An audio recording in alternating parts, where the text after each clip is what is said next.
This is the Haulin Assets podcast where we show you how to start and run your own trucking company. Ever wanted to go out on your own? Follow Chris as he goes through the highs and lows of running on his own authority.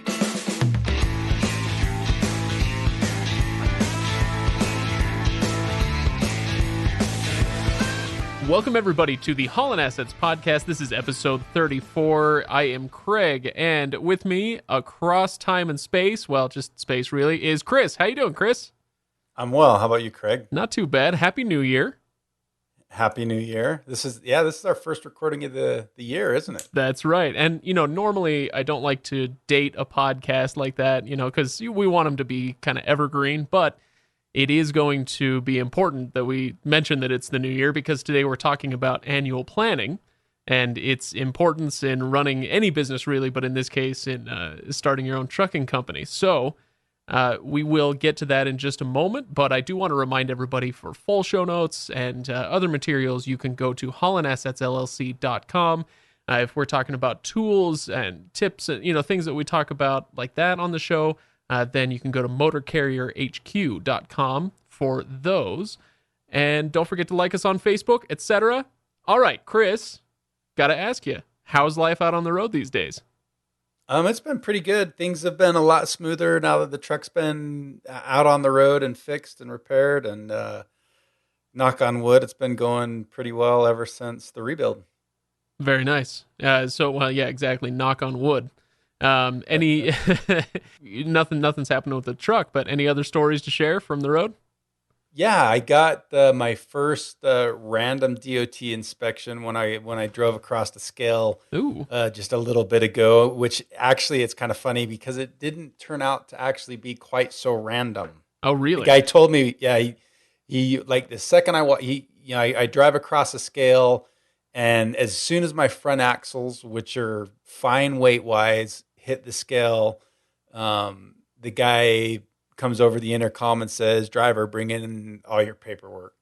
Pull around, park, bring in all your paperwork." So the second I walk in the building, he's the only guy on duty. This is in Nebraska. And he said, "I'm pulling you in for just a random DOT inspection, do a level 3, which is just, your driver paperwork, hours of service logs, all that kind of stuff. And go through the whole kit and caboodle." Nice. And how'd it go? Or first I got to say, why wasn't it random? It's kind of funny because we go through the whole inspection. Everything turns out good. I no issues. I had all the paperwork. We got to talk when we're done a little bit about everything that he asked for, because he asked for some things that kind of surprised me a little bit. But after we get all done, he's just kind of wrapping things up in BS, and he's all like, "Well, I really just called you in because I like the name of your trucking company, and I'm kind of surprised Utah even approved that name." Yeah, okay. Fair enough. Yeah. It's like, "I have to get a certain number of inspections anyway, and I liked your company name, and so I decided to pull you in." So wait. So as a compliment, he decided to inconvenience you with an inspection. Yeah, pretty much. Awesome. Yeah. But you know what? In the reality of things, it was a good thing because the good inspections are actually good for your compliance scores, your CSA scores. And it ended up being a good inspection. And I wasn't really in a rush that day. I was kind of on a load that I had a little bit of extra time on. So it was actually, it was a good thing. It didn't make me too mad. Yeah. That's really funny, though. It's a bit like that thing about how you don't buy the red car because the cops are going to pull that over. I guess don't name your trucking company something unique because, they're going to pull you in to get you to inspect you. Yeah, exactly. Just call it like green light trucking or whatever. I don't know. All right, Chris. That's probably going to get you called in even more. Green light trucking. We don't endorse that. That's funny. Okay, so tell me about what they asked you, Chris.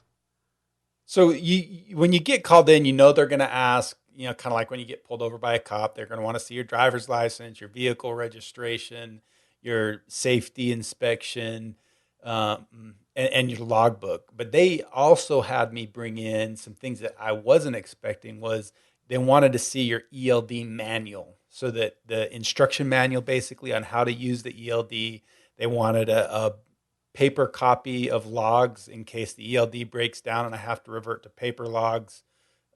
Wasn't really inspecting that. And so, make sure you've got all that stuff with you because, chances are you have an inspection like that, they're going to ask for it. The other thing that was kind of interesting with the inspection is once everything was done, I asked them, what's the most common thing that you get guys for as far as hours of service violations go?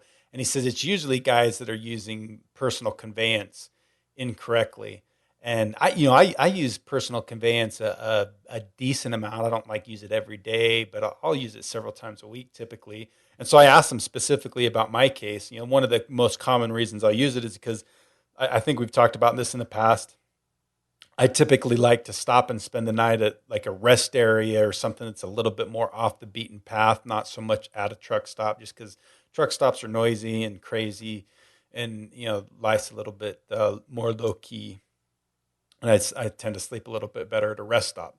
So I said, but sometimes I'll sleep at the rest stop and then wake up and want to go take a shower at the closest truck stop or grab something to eat at the truck stop, and I'll drive 10 or 20 miles to do that. And he said, yeah, that's fine. It's when guys are trying to advance the load and, drive for a full day, put it on personal conveyance and then drive 50 miles and go past 15 restaurants along the way where there's truck parking and just say they're going to eat food. He said, that's when you're going to get in trouble using personal conveyance. Interesting. Anything else notable from that stop that you want to talk about? No, my brother's my business partner, and when I got the good inspection, I asked for a raise, but he was kind of a prick and said he wouldn't do it. Oh, wow. Don't worry, I'll beep that out. No, I don't want you to beep that out. I want him to know what I think. All right. Don't you dare beep that out. Okay, fine. You're the boss. There will be no raises in the future for you if you beep that out.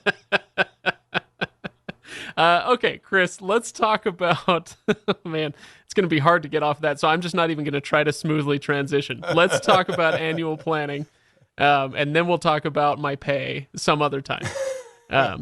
Okay. We'll put that discussion in the bloopers at the end. Okay, so annual planning is the topic of discussion for today because it is the start of 2020.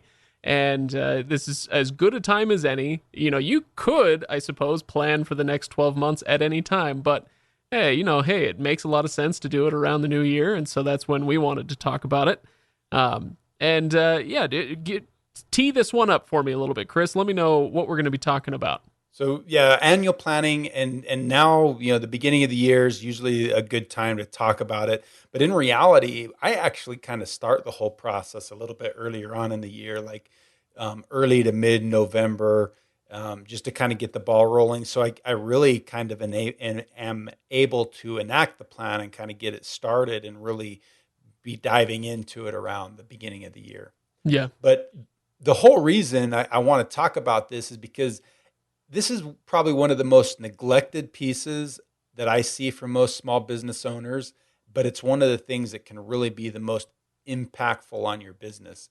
And I've kind of seen the whole gamut throughout my career and through me owning my businesses. Early on, when I first started my businesses, I didn't do any annual planning. I just, I was kind of one of those guys who thought, it's really not that necessary. I figure if I work really hard, everything's going to be okay. Just that hard work's all I need to do. I work hard and it'll be good. But it doesn't always work out that way. It doesn't always work out that way. You kind of hear the sports cliches, something like along the lines of, practice harder, but if you're practicing the wrong things, it's not going to get you where you need to be. It's perfect practice or something like that. And that's kind of the same way that it goes with planning, is that planning helps you focus on the things that are going to be the most impactful and important things to your business. And so, it takes you from being, having a good business or a decent business, and it just elevates whatever level you're at. If you do planning versus not doing planning, actually doing it is going to just take your business to that next level. Right. Yeah, that makes sense. So today, in order to kind of illustrate this, we actually brought in a third voice. We haven't done this in a while. I kind of feel like it's been a while since we had somebody interview on the show. But we brought in, unfortunately, a very confusing guest in that his name is also Chris. So tell us a little bit about Chris, and let's cue this up. Yeah, there's way too many of us out there. It makes things like my best friend growing up was Chris. I've got, business partner Chris. There's Chris's everywhere, and it just messes things up. But yeah, so Chris Abel and I working together for a long time. But the reason I wanted to interview him is because kind of an experience that we had several years ago with our factoring company that we have together, iThrive Funding. We've been doing annual planning for a couple of years already, and we were just couple years ago starting the process. And Chris went on this just terrific rant about how we've got to be focused and we've got to do a little bit better job of really categorizing our goals and setting the right goals. And it was actually a really good rant with some really good information. So I kind of want to bring him in and we're going to do an interview with him and play that next. That is kind of a version of that rant that he went on, because I think it's really important because it really talks about the fundamentals of kind of this annual planning and the process that we've put in place that I think is a really good, successful process. And it's done wonders for our business. Want to be able to share that with everybody, and hopefully they can find it helpful and implement it and find some good success from it. Absolutely. Well, we are doing one thing a little bit differently, and that's usually you're the one who interviews these people. But in this case, I went and did this. So why don't we give that interview with Chris a listen? So Chris, welcome. Introduce yourself. Great, thanks. I'm glad to be here. My name is Chris Abel. I'm with iThrive Funding. Chris Vernon and I have been friends and known each other for about 15 years. We worked together at Flying J, and now we're business partners at iThrive Funding. At iThrive Funding, if eagle-eared listeners are paying attention, iThrive, we've mentioned it several times on the show. It's a factoring company that Chris has an interest in. Chris Vernon, our regular Chris, has an interest in as well. So you guys have been working together there for a while. Correct, yes. That's great. So we're here today to talk about planning because, hey, it's January. This is a good time to talk about an annual plan because there's all sorts of plans that people can have. What am I going to do today? What am I going to do this week? We have monthly goals that we've talked about on this podcast quite a few times. But let's talk about annual planning. Why do we care to forecast out that far? I think it's all about creating direction. And what I think I see with a lot of businesses is they fail when they're not planned out, when they don't have perspective of where they're going or what they're trying to achieve. Yeah. Now, that being said, one of the common things that I hear, it's a common refrain especially among the religious, right? We make plans and God laughs, right? That's right. That's right. So why bother if everything is going to change anyway throughout the year? You're talking about having a direction, but your direction could change anyway. So why plan? Yeah. There's nothing certain in life and certainly in business, right? And so things will change. But I think that process of having a direction that you're heading is very important. And there's no doubt that there will come times when you'll have to modify goals. But even the exercise of actually revisiting your goals and saying things didn't go quite the way I planned, time to reset and redirect, that's a healthy part of directing your business and being a business owner. Right. No, absolutely. Now, before you came over, Chris was telling me a little bit in preparation. He was telling me about your philosophy a bit. He said you guys have a process that you follow when you're doing your annual planning for iThrive, and that it starts with coming up with some initiatives. He used the word initiatives. What does that even mean? What is an initiative? Yeah, absolutely. So an initiative is a big ticket goal or a big picture item, right? This is a big process improvement or something big that we want to accomplish, but it isn't necessarily the specifics of how we're going to accomplish it. It's just the big picture. And that's kind of what an initiative is. Kind of like a strategy versus tactics, yeah, right? Yeah, absolutely. So you're not necessarily getting into how we're going to accomplish the thing. You're just talking about what is the thing that we want to accomplish. Absolutely. Like an example in trucking might be that you want to increase your rate per mile. That's not specifically saying how you're going to accomplish that, right? But that is the initiative, or that's the goal. Okay, so how many of those would you take on in a year? As in our business, we try to be very focused, and so we'll typically shoot for 2 to 3. I think you can die the death of 1,000 paper cuts if you have so many goals that you can't keep track of them and you can't really execute on them. So try to be concise. 2 to 3, I think, is the right amount. Okay, all right. So you've got 2 or 3 initiatives, these kind of grand plan type things, but eventually you are going to have to figure out how to do them, right? So that's the start, but what's the next step? How do you begin the process of realizing those goals? Yeah, so once you've kind of identified 2 to 3 initiatives, then we look to set 2 to 3 deliverables, or these really become your goals, right? These are the base level goals that are going to help you accomplish that initiative. And so, I use the example of improving your rate per mile, and something that might fall under deliverable there would be that you're going to look to find a relationship with a direct shipper, or you're going to analyze lanes that you're regularly hauling on and identify where you're getting the best rate per mile, and then those are kind of the individual deliverables that are going to help you accomplish the initiative of improving your rate per mile. Okay, I got you. All right, so I feel like that's a pretty good example, improving your rate per mile, but frankly, I could make a goal about anything, right? I want to consume a minimum number of peanut M&Ms. If I'm Chris Vernon, I want to consume a minimum number of peanut M&Ms per trip. Okay, maybe that's not going to help my business that much. So my question here is, how do you know if a goal is effective, if it's worthwhile, or if not? Yeah, many people have probably heard this, but there's an acronym SMART that is used in goal setting, and SMART, each letter of the word SMART stands for a characteristic of an effective goal. So if you take the S, for example, that would be a specific goal, right? S stands for specific, and so this is 450 peanut M&Ms. That's very specific per trip. Yeah, that's very specific, right? And going directly from that, M is measurable, right? And you can measure how many M&Ms you ate, correct? Absolutely. We're going to get to a point where this won't actually fit here shortly. Is it attainable to eat that many? A is attainable, so is it attainable to eat that many M&Ms? We're still there. We're good. So A is attainable. It's something that you can accomplish, right? If you said eat 4 million M&Ms, it's probably not attainable. Chris Vernon, maybe, but anyone else, probably not. But the next one, the R, stands for relevant. And this is not relevant to your business, right? The number of M&Ms you eat has no impact on your success, on achieving the goals of starting a business or anything relevant to it. So a goal needs to be relevant and matter. And then the T stands for time-based. So there has to be a time limit on it. When do you expect to accomplish this?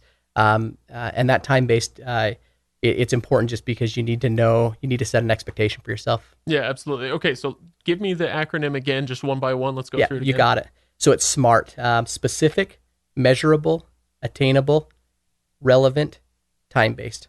Okay. Specific, measurable, attainable, relevant, and time-based. Do you see that? I memorized that so quick. It's quick. It's easy. If only Chris Vernon understood just how smart I am. That's right. Okay. All right. So after you have determined what you want to do, and you've determined kind of that specific goal that you're talking about, the SMART goal, what do you do next? What's your next step? Well, I think it's important at this point to set up a way to hold yourself accountable. We've all had the experience where we set a goal and kind of never look back, never hold ourselves accountable, and obviously the goal is not achieved. Accountability is an important part of this. So I would say find a way that you can be accountable to someone, and find somebody to hold yourself accountable for the progress in your goals. Yeah, that makes a lot of sense. So I can see how you would do that if you have a business partner. You and Chris can hold each other accountable. But what if you're a single owner operator? You got nobody else you're answering to. It's just you and the open road. Yeah, the open road ain't going to hold you accountable. That's true. That's true. So how does somebody do that in that situation? Yeah, that's a really great question. I think finding anyone that has the ability to kind of work with you and hold you accountable. Maybe that's a family member. Maybe that's a friend or a spouse.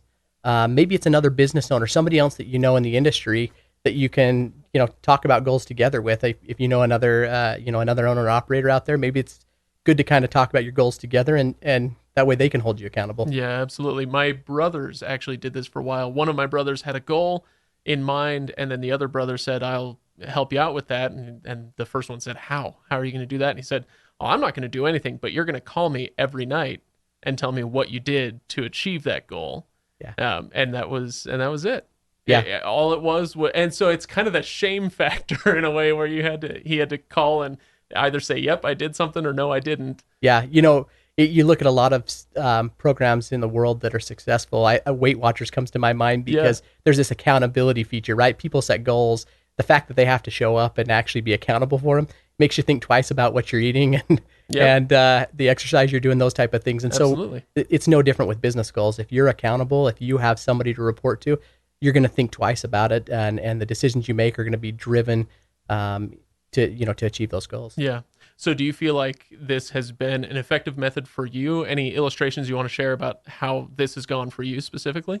Yeah, for me, in business, we've had great success with this. At iThrive, we've seen many years of double-digit growth and really even years of 100% growth year over year as we kind of work through our startup years. And a lot of it was centered on the goals that we made, whether it related to sales growth, number of applications that we brought in, things like that, right? That we focused on specific deliverables that would then get us to the growth numbers we wanted to get.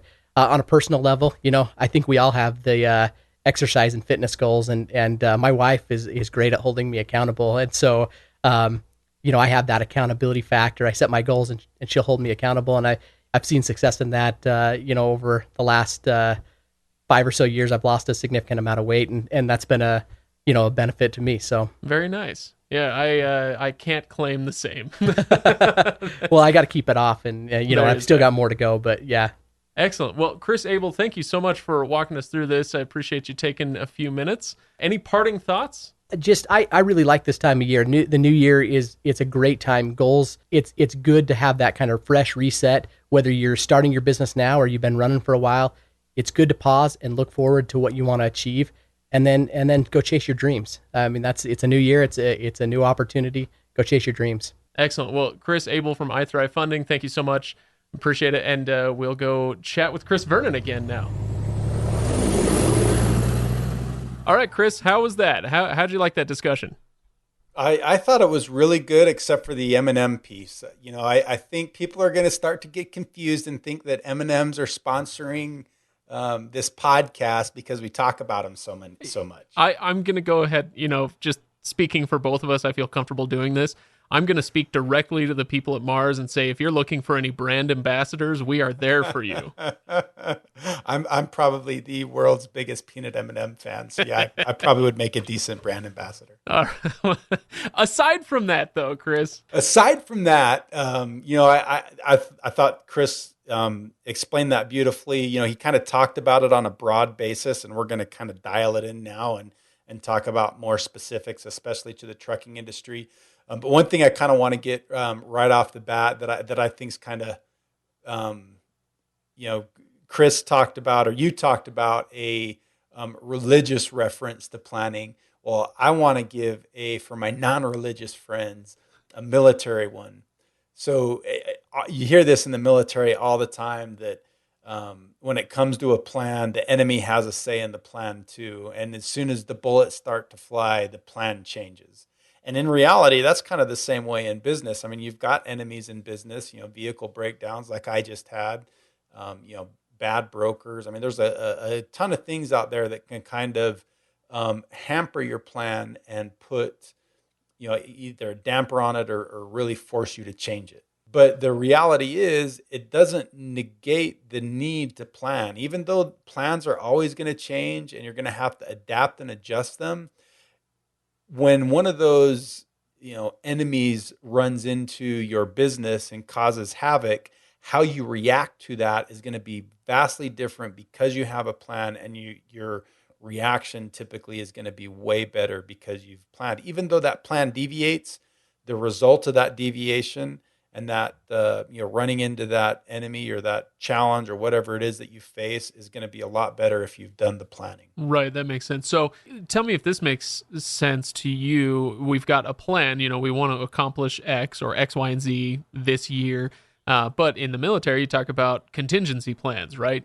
Is that something that you do in business as well? Knowing that things aren't going to go necessarily the way that you exactly envision, and here are kind of like wargaming out. Here's how we might deal with that contingency. Yeah, absolutely. And we actually even talked a little bit about that in the podcast when we talked about my truck breakdown of, having a contingency plan if that happens. How are you going to account for a reduction in your personal income? How are you going to adapt to not having a truck out on the road? Are you going to rent a truck? Are you going to go get a job and work for somebody else for a little while? Those are all contingency plans. And even in planning, another thing that's really common in the military are courses of action. So you've got a plan where you're in the process of developing the plan really kind of early on in it, and you're talking about maybe 2 or 3 different courses of action. We're either going to do A, B, or C, and you kind of game plan those out and try to decide, what happens if we do go course of action 1 versus 2 versus 3, and then based on a war game scenario, you pick the one that you think is going to end up having the best result. And yeah, you can absolutely do that in business as well. Yeah, that's great. So let's talk then about kind of applying the principles that what do we want to call him? Chris A, Chris number 2. I don't know. The other Chris talked about Chris, the other Chris. Yeah, it sounds like a movie title, The Other Chris. So he, like you said, he kind of talked about it in generalities. But now let's apply it to what you're out on the road doing. Do you want to talk about the initiatives? Because that's what we were talking about in that conversation. The initiatives that you have for Haulin Assets this year. Yeah, absolutely. And I'm just going to stick with 2 initiatives, and the initiatives are actually kind of related. You could almost do it in one, but I decided to kind of break it out into 2 because there is some differences between the 2. There are differences. But I think the reason, like you kind of think, well, why should I only have 2 or 3 goals or 2 or 3 initiatives? And the reason is I feel like is because I would rather drastically improve 2 or 3 of the things that are going to have the biggest impact on my business than spread myself so thin under across 5 or 10 different initiatives or goals that you're just not going to do any of them very well. So you hyper focus on those 2 to 3 things. And with I Thrive Funding as our example, there's 3 of us business partners that work in that business all the time. And we still usually only do around 3 initiatives, maybe 4, sometimes 5, but that's 5 initiatives spread across 3 different people at the most. And that way you're really able to work on those things and get them worked out really, really well. Yeah. Okay. So what's the first initiative that you've got that you want to talk about? The first one is to increase my rate per mile. Okay. Seems simple enough. Yeah. And I've kind of got, so we talked about the initiative. So that's the initiative, but then we've also got deliverables. So I've kind of decided on 2 deliverables in that increased my rate per mile. When I travel from Utah, typically when I head east, I can find really good paying loads with brokers. So I go out east with a really good rate, but then the freight coming back heading west again turns out to be typically kind of crappy. So I think what's going to be the most impactful to me is if I can build a direct relationship either with a broker who regularly ships back to Utah, or even better yet, a shipper that ships back to Utah. So like take, for example, I could find a guy down in Dallas that regularly ships to Utah. I can find a decent paying load down to Dallas. And then if I can get that direct relationship so that backhaul, which typically pays crappy, pays a lot better, then that's going to overall increase my rate per mile, I think more significantly than trying to find a shipper that regularly ships out of Utah. So that's going to be my first directive, is to find that I actually want to find a broker and a shipper. So I want to find that broker by the end of March. That's kind of my time frame for it. And then the shipper by the end of May. And with the shipper, you kind of have to be a little bit sensitive because like if I haul a load for a broker from shipper X, typically your broker agreement isn't going to allow you to directly solicit from that shipper. You can get yourself into a lot of trouble by doing that. You can get sued by the broker. They don't want you still in their business. And so, but usually they can only really enforce that for a year. Every state's law is a little bit different, but usually after a year, it's a little bit harder for them to enforce that. So after I've been in business for a year, which will happen in April, if I want to, I can go start probably soliciting some of those guys later on down the that I hauled for early on in the when we first started Haulin Assets. So you keep track of all of these people that you've worked with, even if it's just one time, or is it? Yep. Okay, so every single one goes into the log, huh? Every single one of them I've kept track of, yeah. And if you remember early on, I kind of shared a spreadsheet that I tracked that stuff down on, so you can see who the broker is. Actually, I didn't put the shipper on that, but I've kept all the bill of ladings, all the rate confirmations, so I know what facility they've come out of. Gotcha. Okay, so any other tactics on this increasing your rate per mile? Yeah, the other thing I want to do is I want to get a little bit better understanding of my routes and which ones pay the most. So again, you take, for example, I've hauled that down to Dallas, Fort Worth area, or down to Houston and back several times. I've done a lot of up into Portland, Oregon, or the Seattle, Washington area and back quite a bit. And then another fairly common lane for me is Utah out to like Indiana or Ohio, kind of that Midwest region.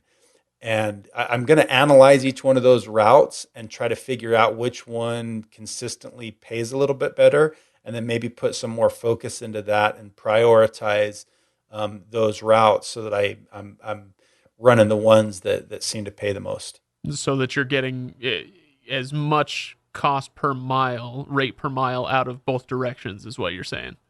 Yep. Okay. All right. That makes sense. Okay. So let's go to goal number 2 then, or I should say initiative number 2.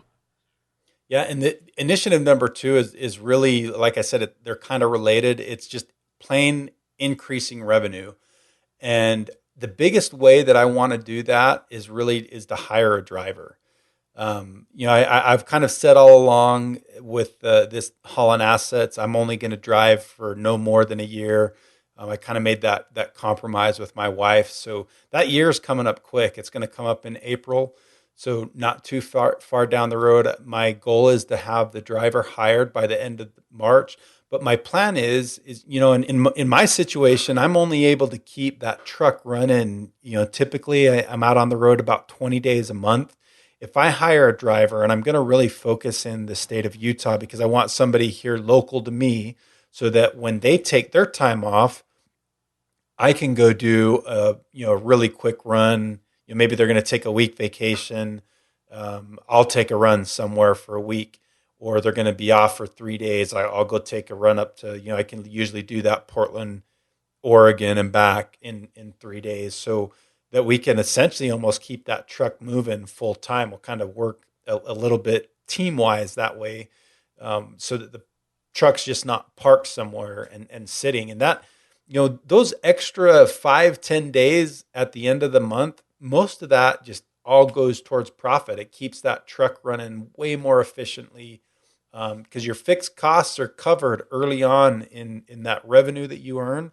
And so those extra 5 or 10 days that you're able to keep that truck running in a month, that your fixed cost is already covered, so that you increase your profit margins a lot when you're keeping that truck running all the time. Yeah. Okay. Well, it's almost kind of counterintuitive, the idea of hiring a driver, meaning increasing your revenue, because I guess maybe I'm thinking of profit, but it just seems like, well, that's an extra expense, right? You got to pay somebody to drive now. It is, and I'm in a little bit more unique situation than probably most owner operators are. It'll make the business way more profitable, but if I were an owner operator and I'm paying myself as a driver and getting the, some of the net profits from the company, I would be taking a hit because that driver is going to get paid now more than I would. But that with me, that's okay. So because I've got my other businesses that I make money off of too.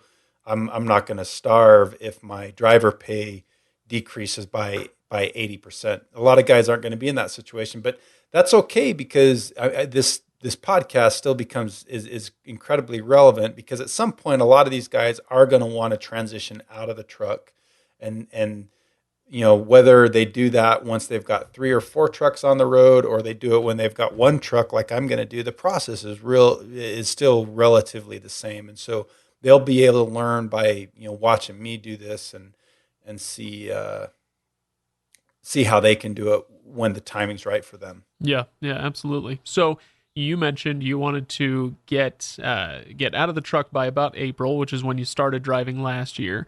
And so you're probably going to want to get somebody hired by the beginning of spring or so. Yeah, no later than the end of March, obviously, is when I need to have them hired if I want to be out of the truck by then. And I may, if I find the right person, I'd probably pull the trigger today. So, if there's anybody out there, especially if you're from Utah and are interested in working with me and driving for me, I want to be able to mentor some of these guys too. And if they want to become owner operators at some point in the future, I'm happy to kind of help them through that process and educate them and show them kind of what I do. They can see even a little bit more intimately into my brain. I think it could be really a win-win situation for anybody. So if anybody's out there that's interested, shoot me an email, chris@haulinassetsllc.com, and let's talk. Wouldn't that be cool if you found a driver from your listeners? That'd be great. Yeah. I hope we hear from somebody. Okay, so one of the things that the other Chris talked about was accountability. So you've got your initiatives, you've got your tactics, the way you're going to reach those. But then one of the things he talked about was being accountable, which is sometimes difficult if you're just an owner operator by yourself out there on the road. Chris, you've got a lot of people, a lot of support structure around you with all of your business partners and friends and family and all that. What are you going to do in order to stay accountable for all of these things? I'm going to the prick that I was talking about, my brother, that's the jerk that won't give me the raise. The slave driver. Yeah, he's going to be the one that holds me accountable. All right. So, we're business partners in this business. And so he's going to be the guy that cracks the whip and makes sure I stick to my timetables and do what I'm supposed to do. Well, I think you've called him enough names enough times now that he is going to do that. He keeps saying on the podcast that I need to have a little bit more personality and do more jokes. And so as long as the jokes are at his expense and he's okay with that, then we'll keep doing it. Is be careful what you ask for, right? Yeah, exactly. I refuse to call him names because I think he's the one who signs my checks. So he is the guy that signs the checks. All right, very good. So, Chris, one last question for you. There was kind of a glaring omission that I noticed as you were going through these two initiatives, and that is the thing that I make the most fun of you for, which, okay, fine, I know it's valuable, but it's still fun to make fun of you, and that's savings, right? You always talk about savings and the importance of savings. I noticed you did not say anything about increasing your savings, even after that 3 weeks off the road disaster with the rebuild on your engine. Yeah, and there's a reason for that because that's one of the things I thought a little bit about, but I feel like we've already got the process in place to that savings mechanism. I've kind of got my formulas that we've talked about that determine how much I put aside each month. And I really feel like that savings is one of those things that's a little bit on autopilot, and it will work, especially, and it'll work even better as those other two initiatives are met. As we increase revenue and we increase our rate per mile, that's just going to increase my ability to save more money. So in a roundabout way, that kind of is an initiative this year to increase savings, but that's going to happen because of those two initiatives that we're really focusing on this year. Interesting. So when we're talking about how to identify a good initiative, and the other Chris kind of talked about that a little bit, when we're trying to identify that, if you can, it's almost like looking for a core value or a base value or something where you want to increase savings, and then it's like, how are you going to do that? Well, by making more money. Okay, how are you going to do that? And that's how you find those initiatives. Is that fair? Yeah, that's absolutely fair, for sure. Okay, very good. All right, Chris. Well, I feel like we've kind of between the two Chris's, we've got this subject beaten pretty well to death. What do you think?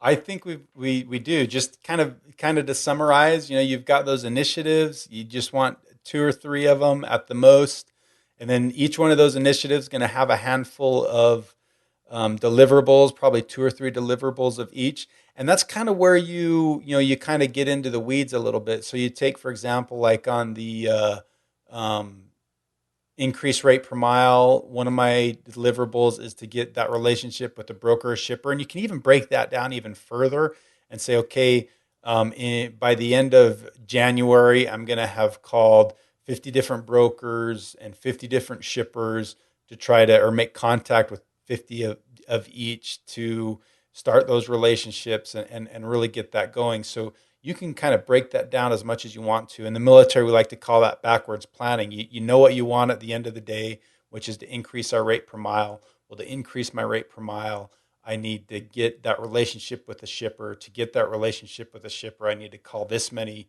shippers in this amount of time. And so you just kind of, you dial it in like that to the very specific goals, like Chris was talking about, those SMART goals. And that's really what's going to make you successful when you do that kind of stuff. You give yourself purpose, you give yourself direction, and that's really a recipe for success. Yeah. Well, yeah, I'll tell you what, this is one of our longer episodes, Chris, but it's not on accident necessarily, or I guess it's with a good purpose, and this is a really important topic. I hope people have listened to the whole thing and that they take some of this to heart, or all of it, really, right? Absolutely. I cannot overstate how important annual planning is. It can seem kind of tedious, and some people might feel like it's pointless, but it truly is one of those things that's a big differentiator between the guys who just putter along and the guys who are ultra successful. Ultra successful people always plan. There you go. Let's leave it there, Chris. I will just remind everybody, HaulinAssetsLLC.com, MotorCarrierHQ.com. Find us on Facebook, and let us know what you think of these episodes. And if you want to drive for the company, that'd be great. Would love to hear from you in any of those places. So, how are we feeling, Chris? We good to go for today? I think that's a wrap. All right. We will see you all next week. Have a good week.